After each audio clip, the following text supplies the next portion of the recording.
కుట్టినే జ్యోతి కన్న కూతురు అన్న విషయాన్ని తెలుసుకున్న యామిని కుట్టినే జీవన అన్న విషయాన్ని తెలుసుకొని ఒక్కసారిగా షాక్ అవుతూ ఉంటుంది. అసలు ఇది ఎలా జరిగిందో ఇప్పుడు చూద్దాం.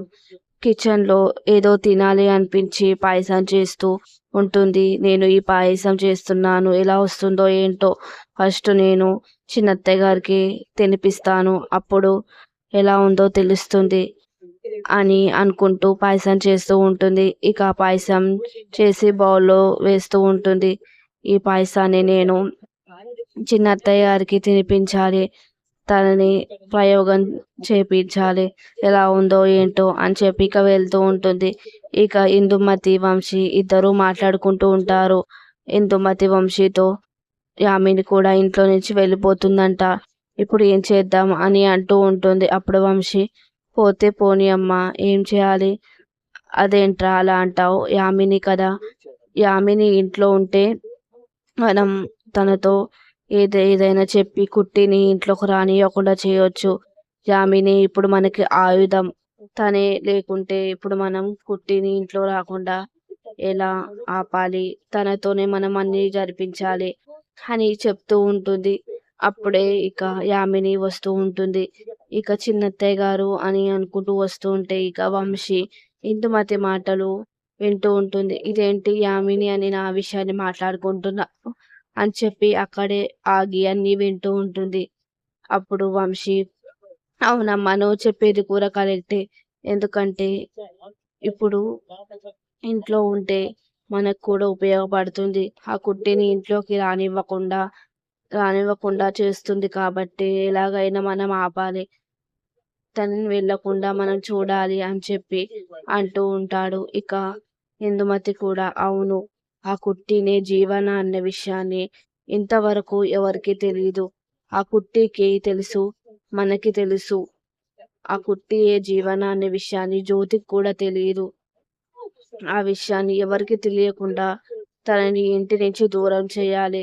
తనని ఇంటి నుంచి శాశ్వతంగా దూరం చేసి ఈ ఆస్తిని మనం తీసుకోవాలి, మన మళ్ళీని మనం తీసుకొని వెళ్ళిపోవాలి అని చెప్పి అంటూ ఉంటుంది.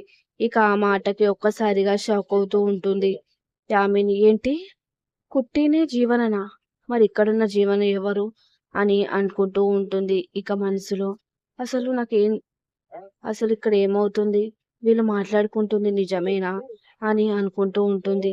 ఇక అక్కడే ఉండి అన్ని వింటూ ఉంటుంది. కుట్టిన జీవన విషయాన్ని ఇంట్లో ఎవరికి తెలియకూడదు, తెలిసిన అది ఆస్తి అంతా మన చేతికి వచ్చాకే తెలియాలి, అప్పుడు తెలిసినా మనకేం కాదు అని చెప్పి అనుకుంటూ ఉంటుంది.